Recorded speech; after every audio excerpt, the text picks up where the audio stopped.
अस्सलाम वालेकुम दोस्तों, मैं इरफ़ान और आप सभी देख रहे हैं हमारा चैनल इस्लामिक दुनिया। दोस्तों, आज की इस वीडियो में हम जो बात करेंगे वो भले ही हमारे इस्लामिक टॉपिक के ऊपर नहीं हो, लेकिन हमारी समाज से जुड़ी हुई एक सच्ची घटना पर आधारित एक कहानी है। लखनऊ के एक बूढ़े पिता ने पुत्रों के नाम एक चिट्ठी लिखकर खुद को गोली मार ली। चिट्ठी क्यों लिखी थी और क्या लिखा था इस चिट्ठी में, ये जानने के लिए हमें उनके बैकग्राउंड में जाना पड़ेगा। पिता सेना में कर्नल पद से रिटायर्ड हुए थे। वे लखनऊ में एक पोस्ट कॉलोनी में अपनी पत्नी के साथ रहा करते थे। उनके 2 बेटे थे जो बहुत दूर अमेरिका में रहते थे। यहाँ ये बताने की ज़रूरत नहीं है दोस्तों कि माता पिता ने अपने लाडलों को पालने में कोई कसर छोड़ रखी थी।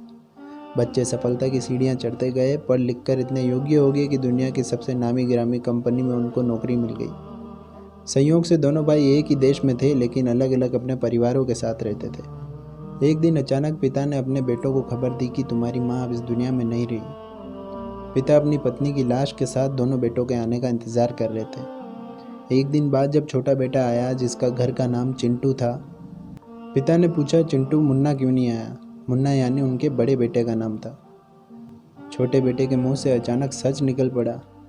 उसने पिता से कहा कि मुन्ना भैया ने कहा कि माँ की मौत में तुम चले जाओ, पिताजी मरेंगे तो मैं चला आऊँगा। कर्नल साहब कमरे के अंदर गए। उन्होंने चंद पंक्तियों में एक पत्र लिखा जो इस प्रकार था। प्रिय बेटो, मैंने और तुम्हारी माँ ने बहुत सारे अरमानों के साथ तुम लोगों को पाला पोसा, दुनिया के सारे सुख दिए, देश विदेश की बेहतरीन जगहों पर शिक्षा दी। जब तुम्हारी माँ अंतिम सांसें ले रही थी तो मैं उसके पास था। वह मरते समय तुम दोनों का चेहरा एक बार देखना चाहती थी और तुम दोनों को बाहों में भर के एक बार चूमना चाहती थी। तुम लोग उसके लिए अभी भी वही मासूम चिंटू और मुन्ना थे। उसकी मौत के बाद उसकी लाश के पास तुम दोनों का इंतज़ार करने के लिए सिर्फ मैं था। मेरा मन कर रहा था कि काश तुम लोग मुझे ढांढस बांधने के लिए मेरे पास होते। मेरी मौत के बाद मेरी लाश के पास तुम लोगों का इंतज़ार करने के लिए कोई नहीं होगा। सबसे बड़ी बात यह है कि मैं नहीं चाहता कि मेरी लाश निपटाने के लिए तुम्हारे बड़े भाई को आना पड़े।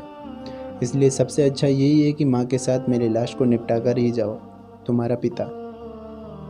कमरे से ढाई की आवाज़ आई। कर्नल साहब ने खुद को गोली मार ली।